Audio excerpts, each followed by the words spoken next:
going to try and tell this in a way that makes some kind of sense. The truth is, I still don't know if it actually does. But you asked me to. You asked me why I left the studio on Pizarro Street, the one I had on the 4th floor. And well, this is the reason. I swear it's not a ghost story. It's just different. I'm an editor. You know, video, a bit of audio. The Pizarro studio was perfect. Small, soundproofed, cheap. One window faced a horrible inner courtyard full of cables, old pipes, and the brick wall of another building at the back, a really gray spot. But I didn't care. I spent 10-12 hours inside with my headphones on. Pure silence. This started at the end of March. I was working on a documentary, a quiet job. I had everything on the mixing board and suddenly, a noise. It wasn't a click in the recording or the building groaning. It was subtle, like someone had put on a radio channel very, very low and very badly tuned. That shh with an underlying tone, you know, like when you hold your cell phone too close to a speaker. I took off my headphones. Nothing. Silence. I put them back on, and it was there, very faint, buried under the music of the soundtrack I was equalizing. I thought it was the headphone cable. I wiggled it. Nope. I swapped headphones. Still there. I muted the project.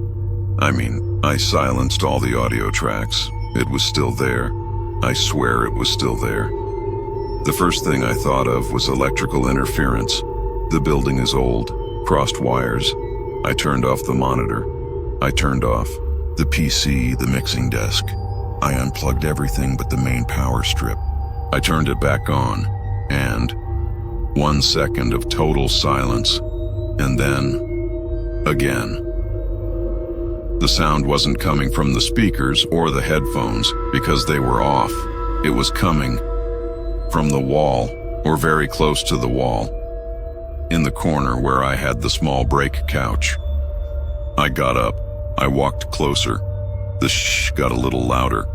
I put my ear against the wall.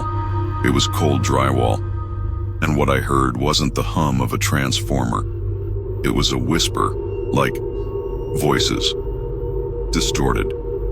I couldn't make out any words. It was like 10 people had been recorded talking at the same time, and then the tape had been reversed and run through a low-quality distortion filter. I froze. My studio was surrounded by other soundproofed studios. There was no human way the sound of a normal conversation could leak in like that, and especially not that broken. I couldn't sleep well that night. The next day I went back, and when I walked in, it was gone. I sat down to work, everything normal, blessed silence. It stayed that way for 3 days. On the 4th day, it returned. I was working on a dialogue mix, and it overlaid it. The same shh, now a little clearer, maybe deeper, and this time I did something I don't know why I hadn't done before. I took a condenser microphone, one of the good ones, the kind that records even a mosquito's breath, and I put it close to the wall. I opened an audio track in my software, hit record, and there it was. The track filled up with that frequency. I cranked up the volume and put on the headphones. That's where it gets really strange. When I isolated the sound, it wasn't just interference anymore. I could tell. It wasn't white noise. It had a pattern. I spent hours fiddling with the equalizer, boosting frequencies, cutting others, until I hit a point where the noise cleared up a little. You couldn't understand it, but you could tell the shape, the cadence. And then, out of pure curiosity, out of pure audio technique, I thought, what if I reverse it? You know you can invert a sound wave in audio. It's like playing a tape backward. I did it. I inverted the track from the wall.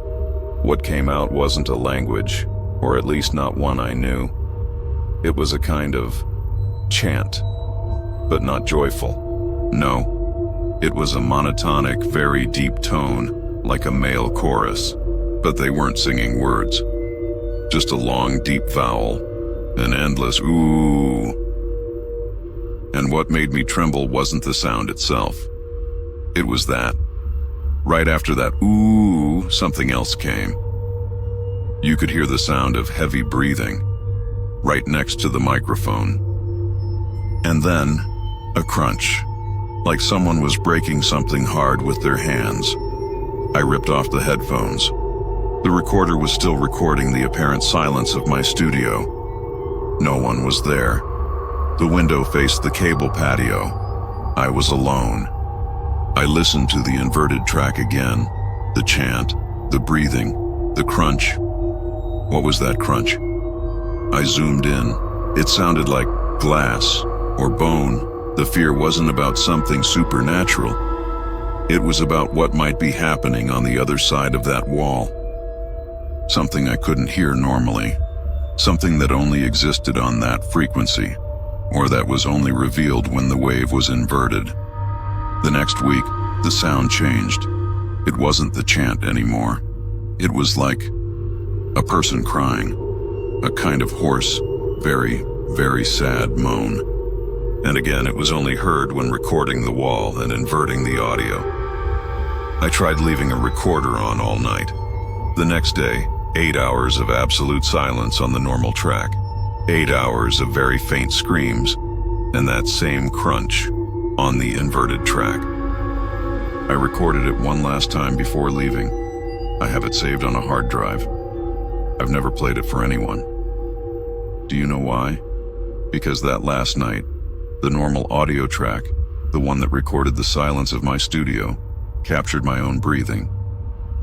And right at the moment I got up from the couch to collect the microphone, you hear a sigh, but it's not my sigh. I was already standing, and it's the exact same sigh that is heard on the inverted track just before the crunch. I gave the keys back to the owner. I told him it was an acoustics issue. I haven't been back to Pizarro Street, and ever since then, every time I put on silent headphones, I can't help but wonder if there's something in the air, on the wrong frequency, waiting for me to reverse it. It's a stupid story, I know, but it happened to me and it messed up my life for 6 months. I work with data, network analysis, traffic, those boring things nobody really understands. I do it from home. I moved into this apartment a year ago. It's a ground floor flat facing a very quiet street with a lot of trees. It was perfect. I had my desk right next to the window. It's one of those big old-fashioned windows with a wooden frame and a latch that never quite closes completely. At first it was nice. The morning sun, the sound of the birds, neighbors walking their dogs. But in the summer with the heat, I started leaving it slightly open, just a centimeter, to let the air move through. That's when the noise started. It wasn't a loud noise. It wasn't a truck or a drill. It was a scratching. Soft, rhythmic, like someone was running a fingernail along a wooden edge. Shh, shh, shh. I mainly heard it in the evening, when the street fell silent and I was concentrating on the screen. At first I thought it was mice in the wall cavity.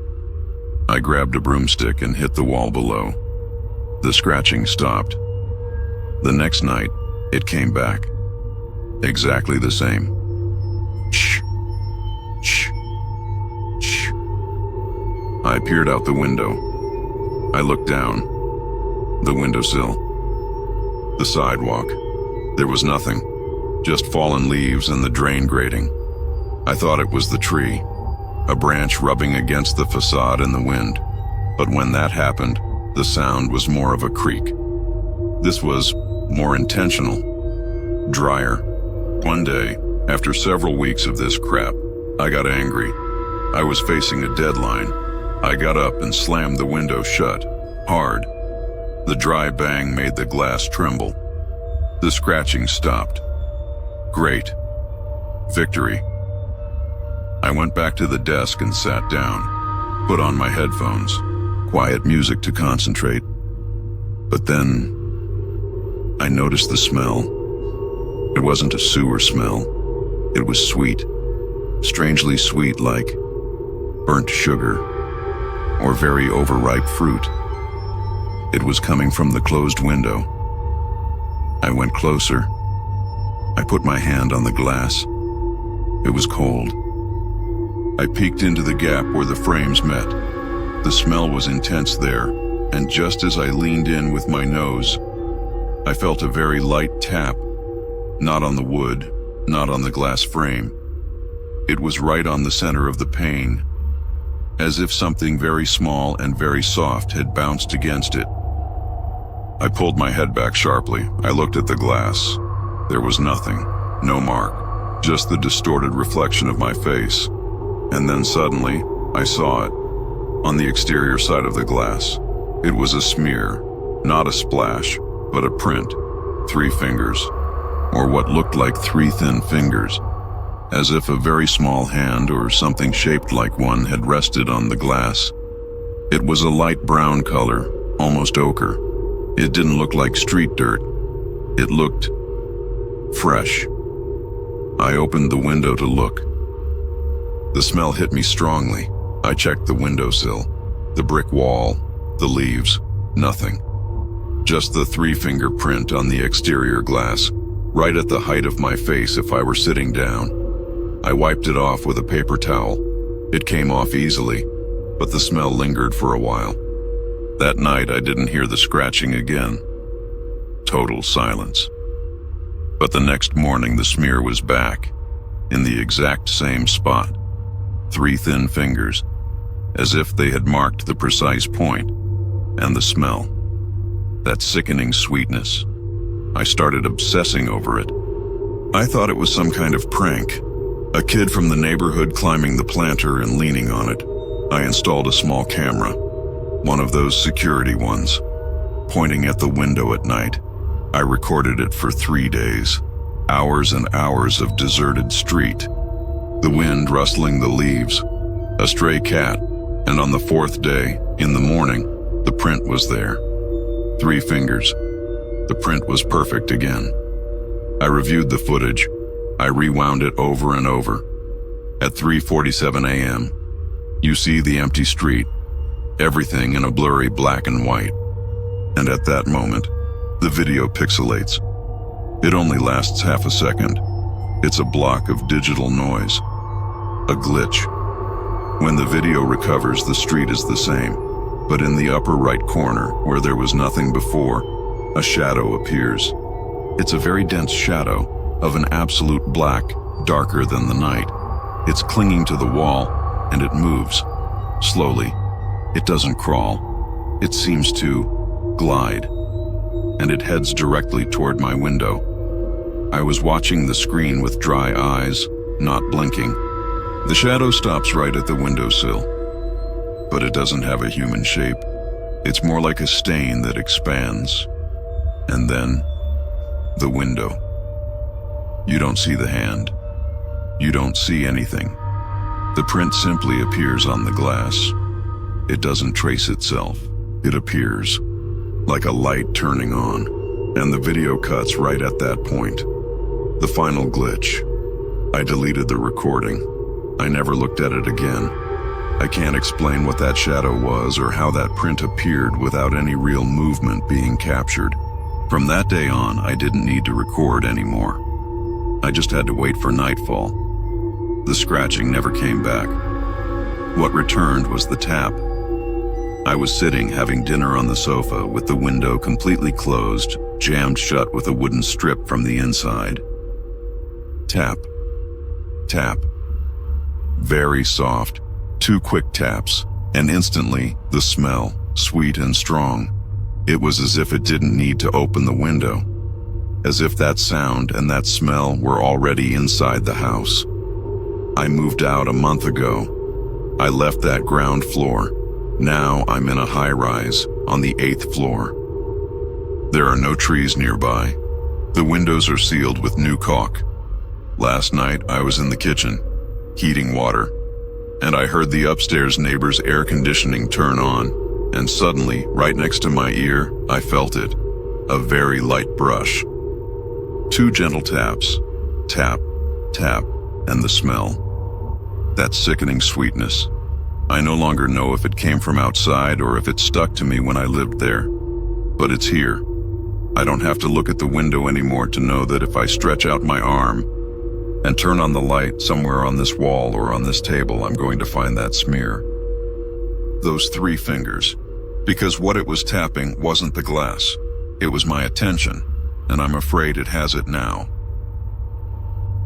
The most terrifying thing that ever happened to me wasn't something I saw, but something I noticed in the corners. I'm not talking about people, I'm talking about the light itself. I work in private security, night shift at an empty industrial warehouse. It's a huge concrete building on the outskirts of the city, with 3 floors of dead offices and a storage area the size of a football field. My job is to sit in the guard booth, do rounds every 2 hours, and sign a paper. 9 out of 10 nights, absolutely nothing happens. The silence is so thick you could almost chew it. This started in October. The first sign was the smell, not rot or gas, but rust and damp earth, even though I was on the 2nd floor, in the office hallway. It was a cold smell that clung to your nose. On my first round, I noticed something strange about the lighting. The warehouse lights are controlled by zones, but I always left the emergency lights on, the ones with the autonomous battery. Those lights are small and yellow, projecting weak cones of light that seem to float in the dust-filled air.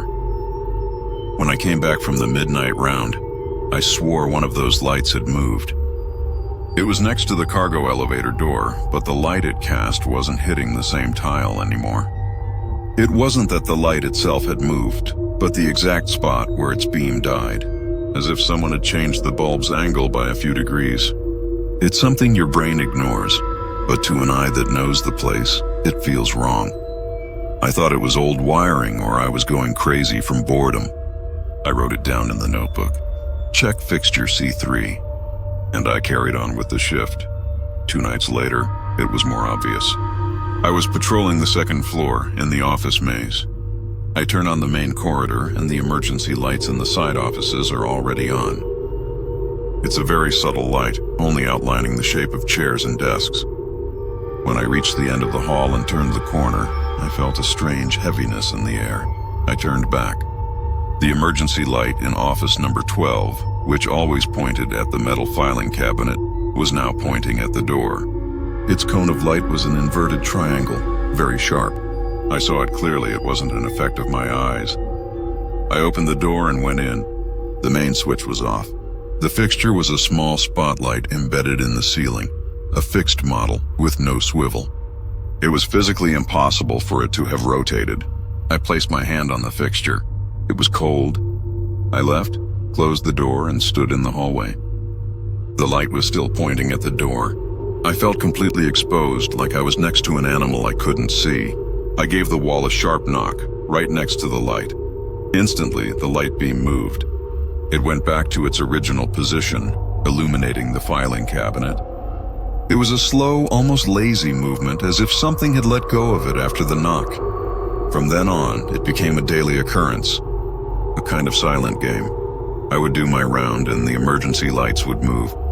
Not all of them, only 1 or 2 at key points, at the end of a corridor, in the corner of a bathroom, right in the stairwell, and always moving to illuminate a spot different from where they were supposed to. The most unsettling thing was the quality of the light. When it moved on its own, the edge of the beam became harder, more defined, as if the focal point was narrowing. It cast a very dense shadow behind the objects, a shadow that seemed to absorb the light rather than just being its absence. One night I stood still in the middle of the warehouse, which is gigantic. The guard booth was 100 meters away. I turned off my flashlight. The only light came from 2 emergency spotlights on the back wall. I stood there motionless for 20 minutes. The silence buzzed in my ears. My breathing felt too loud, and then I saw it. One of the light beams, the one on the right, started to tremble. It wasn't a flicker, but a very fine, almost imperceptible vibration, and the light slowly turned toward the center of the warehouse. Towards me, but it didn't point at me. It pointed directly at a wooden pallet to my left. It illuminated it with a harshness I had never seen before, and the shadow the pallet cast was dark, a flat black shape that stretched out toward me. I focused on that point of light. The feeling was of being watched, but not by something that sees with eyes, but by something that could only illuminate. I walked toward the pallet, walking slowly. The spotlight followed me, keeping the pallet always lit, not me. I looked under the pallet. Just dust and an empty soda can. I looked up at the light, the spotlight on the wall. No one was nearby. It was a sealed fixture 4 meters high. And right at that moment, the other emergency spotlight, the one on the left, did the same. It began to turn very slowly, and it pointed not at the pallet, but right behind me. I felt a chill down my spine, bathed in that rigid light. And I realized what was happening. I was being cornered with light. The 2 spotlights, which are supposed to be static, had marked a perimeter around me. I ran out of there. It was ridiculous, but my body demanded it. I didn't do the last round that night. I stayed in the guard booth, locked in and with all the lights on. I quit that week. I said the environment was too lonely, that it was affecting me. On the last day, when I handed over the card and was leaving, I passed by the reception area. The day shift booth was illuminated by the hard white light of midday. I walked up to the desk to leave the incident notebook. On the wall, right behind the chair, the security chief had one of those small desk calendars, and the sunlight coming through the window, because of how it hit the calendar and projected onto the wall, formed a very dense, elongated shadow. And that shadow, which should have been diffuse, had the same hard, precise edge as the emergency light, and it pointed directly at the door lock. I don't know if you get it. The light in that building, in the corners, didn't follow normal laws. It didn't scatter. Someone or something was using it to delimit spaces, to make visible only what it was interested in. And the last time I saw it, that shadow was pointing to the only way out.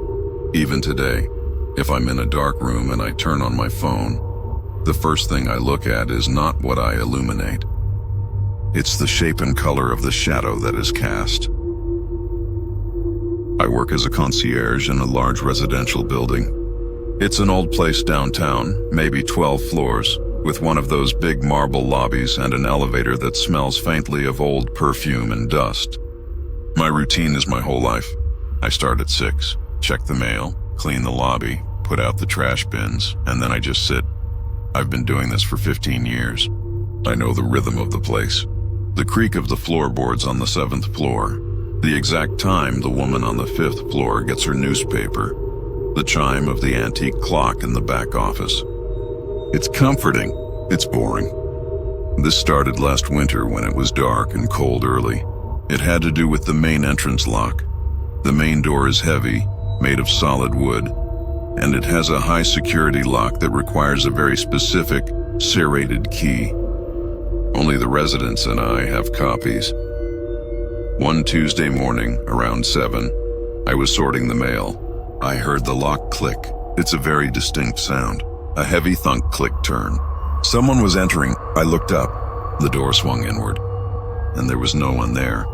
I mean, the door was open, but the lobby was empty. No feet disappearing around the corner. No sound of the elevator moving. Just the heavy door slowly closing itself. I went over and checked the street. Empty. Gray, wet pavement. I looked at the lock. It was fine. Closed. I figured maybe a draft had built up in the stairwell and the pressure had played a trick on the old mechanism. I didn't think much of it, but it happened again the next day. And the day after. Always between 6:45 and 7:15 in the morning. That specific time slot when the light is bad and the residents are still asleep. Thunk, click, turn. The heavy sound of the mechanism engaging. The door opening. The brief sight of the dark, empty street. The door closing. Silence. It was unnerving. I started getting there earlier, before 6. I sat in my office chair, just staring at the door. On Saturday, I was watching. The clock on the wall hit 7:05. I was alert, my hands gripping the armrests. Thunk, click, turn. The door opened, slowly. But this time I saw a movement, not a person. It was the key. In the keyhole, there was a key. It was turning slowly, clockwise from the outside. I could clearly see the brass head of it spinning in the lock. I jumped up and ran towards the door. I threw myself against it just as the key finished its turn and the door started to open fully. I pushed the door shut. I looked through the peephole. The street was empty. I put my eye right up against the peephole, looking for the key still sticking out on the other side. There was nothing. The keyhole was black and empty. It was physically impossible. The key had to be there. I heard it turn. I saw it turn. A key doesn't just evaporate. I ran out the back and around the block to the street entrance. I got there in 30 seconds. The sidewalk was wet. There were no footsteps, no one running away. Nothing. When I checked the lock, it was pristine. But then I noticed something. On the wood, right next to the keyhole, there was a mark. Very faint, like someone had made a tiny circular scratch with a coin. It was exactly the size of the head of the key I had seen turning. From then on, I started waiting for it. The morning ritual. 7 o'clock. I didn't stop it anymore. I just sat and watched. The key would appear, turn. The door would open an inch. And then it would stop. Because I was watching. But one day the routine changed. It was a Monday. 7:10 a.m. I heard the familiar thunk click. But the turning sound wasn't the usual crisp turn of the lock. It was forced. It was a slow grinding sound. Like the key was sticking. Like it was the wrong key. I looked at the lock. I saw the key turning, struggling, fighting to fully engage the bolt. It was trembling violently in the keyhole. And then I realized what was different. The key wasn't the usual smooth brass color. This one was dull, almost black. And it looked wrong, too long. The cuts were deeper than they should have been. I watched, frozen. The key kept turning, slowly, grinding away the metal inside the lock. I didn't try to stop it. I was terrified of what would happen if the lock fully opened. It took maybe 30 seconds of that awful scraping noise. Finally, the key stopped, halfway through the turn. It wasn't enough to open the door. Then, slowly, the key reversed. Back the way it came, and it slid out of the lock. The keyhole was suddenly empty and black again, but now the lock was damaged. The bolt was sticking. I had to call a locksmith to fix the jammed cylinder. The locksmith found tiny flakes of a dark composite metal inside the mechanism. He said the lock had been attacked, almost broken. He couldn't figure out what kind of key would cause that specific damage. I know what key it was. It was a key that didn't fit, but that tried to force its way in anyway. A key that was supposed to be somewhere else. I still work there. I have a brand new electronic keypad lock now. No keyhole. But every morning I check the security screen. And sometimes when the light hits the keypad just right, I see a faint circular scratch on the metal casing. It's exactly the size of a key head, and I just wonder what it's doing now. Because it knows my routine, and it's still trying the door. This happened to me when I was living up north near the coast. Not right on the water, but high up on a bluff, in an isolated neighborhood where the houses were mostly rented out for the summer. It was late autumn, and the place felt completely abandoned. The thing about that area is the fog. It rolls in fast and thick. Not the thin, misty kind. This is the heavy, wet fog that steals sound and feels like a damp blanket dropped over everything. You can't see past your own porch. I remember one particularly bad week. The fog came in Monday and didn't lift until Friday evening. It was a suffocating layer of white. I was working on remodeling my kitchen, mostly demolition, tearing out old cabinets and tiles. It's dusty, physical work, but the silence outside was overwhelming.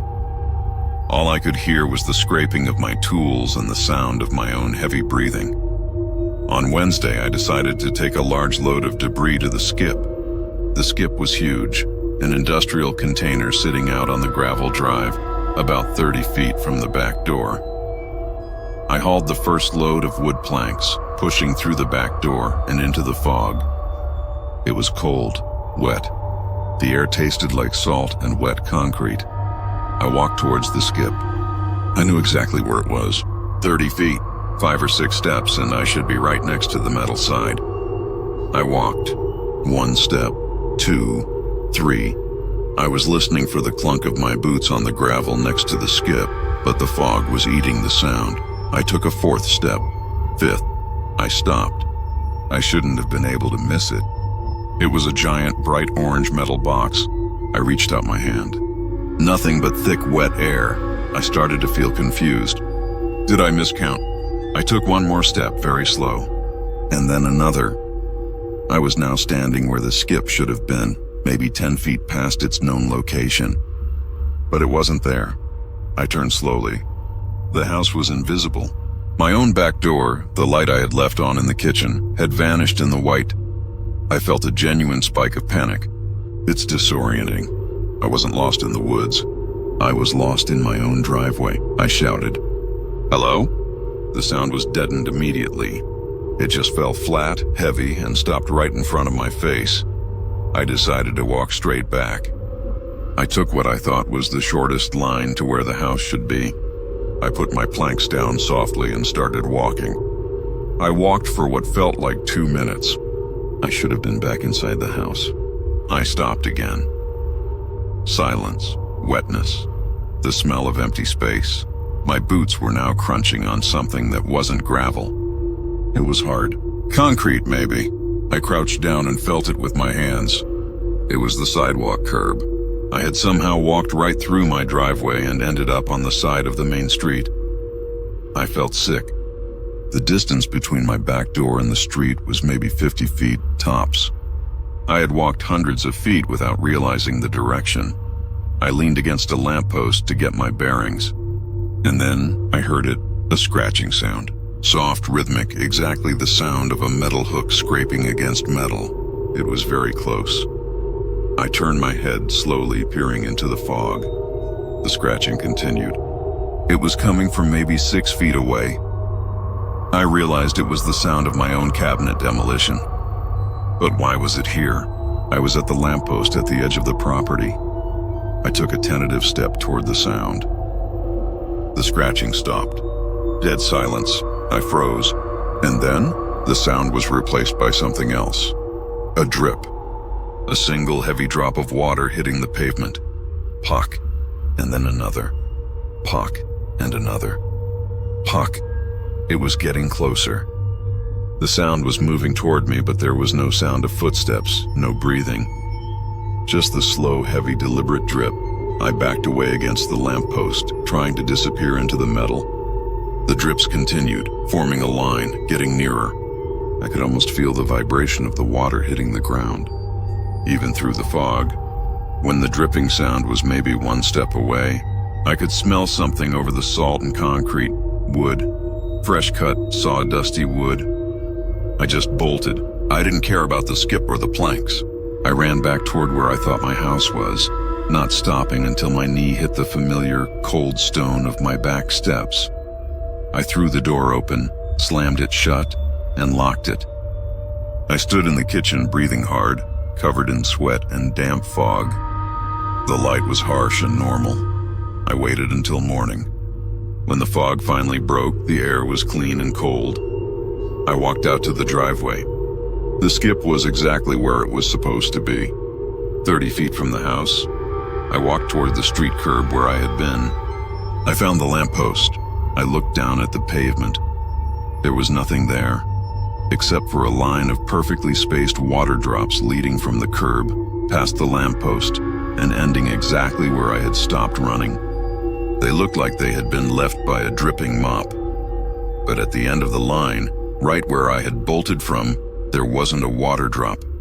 There was a pile of sawdust, just a small conical heap of fine wood dust. And it smelled exactly like the planks I had left by the back door the night before. I didn't live there much longer. Sometimes I still wake up and check the windows just to make sure the fog hasn't rolled in. because I know now that the fog doesn't just block your vision. It bends the space, and it brings something very quiet and very slow right up to your edge. I've always been extremely particular about my things. Not pathologically, but I like order. Everything has its place, especially in the bathroom. I live alone, so everything is exactly where I left it. This all started a few weeks after I switched to a new electric toothbrush. It was one of those fancy ones with a pressure sensor, very distinctive. Black handle, lime green ring near the head. The first time I noticed something was wrong, I was in a rush. I grabbed my toothbrush from the cup on the sink, put paste on it, and started brushing.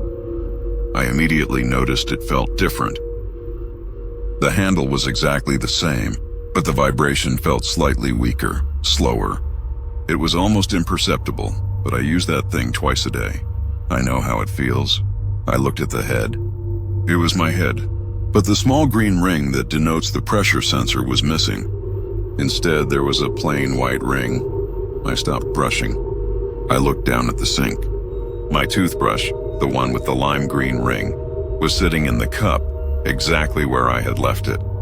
I was holding a different toothbrush, not just a different one of the same model. It was the same make and model, same black handle, same wear and tear, but the color ring was white and the sensor inside was weaker. My mind immediately tried to find a rational explanation. Did I buy two by accident? No. Did a friend stay over and accidentally leave theirs? Impossible. I live alone and no one has stayed in months. I took a deep breath. I put the strange white ring toothbrush on the counter. I picked up mine. The green ringed one felt normal. I used mine and then I just wrapped the other one in a paper towel and threw it out in the garbage can in the kitchen. Problem solved. A glitch in reality, maybe. A sleepwalking mix-up. 2 days later, it happened again. I woke up, went into the bathroom. My green ring toothbrush was in the cup. I picked it up, but as I raised it to my mouth, I looked closer. The lime green ring was now the dull, plain white ring. And the subtle wear on the handle, a small, tiny scratch near the power button that I knew intimately had been filled in. It wasn't there anymore. The toothbrush looked newer. I dropped it on the sink.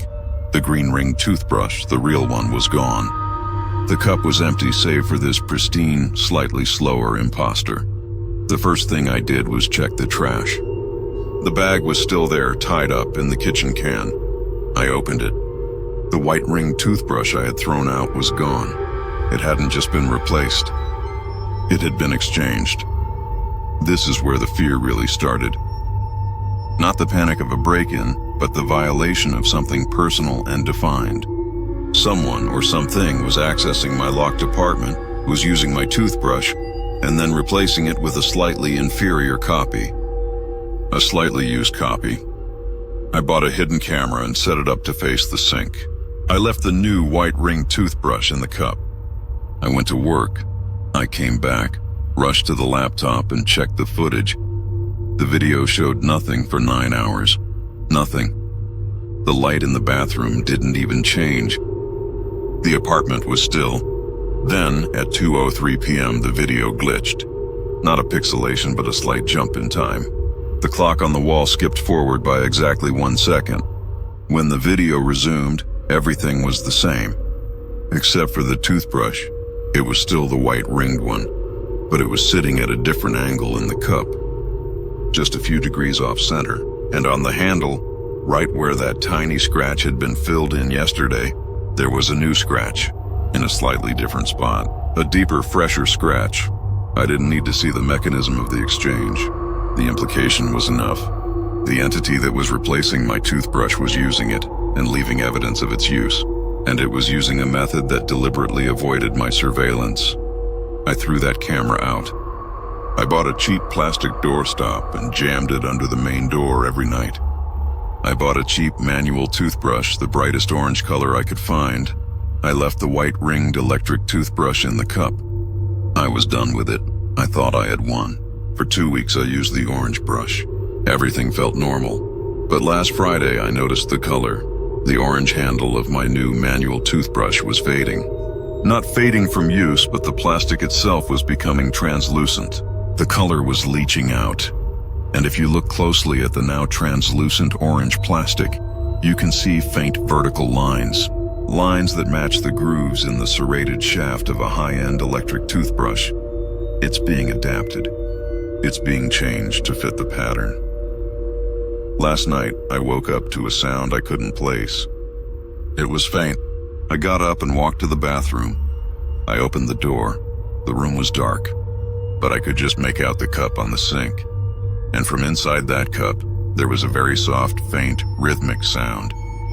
Zzzt, zzzt. The sound of an electric motor, but very, very slow, like the toothbrush was trying to brush something, but didn't have the energy to move the bristles. It was just vibrating, very, very slowly, inside the cup. I closed the door. I didn't open it again. I moved out this morning. I didn't pack the bathroom stuff. I left it all there. I just wonder what it's going to switch out next, because I'm pretty sure it's going to start with the keys to my new place, and I can't tell if the lock is going to feel slightly too loose or slightly too tight.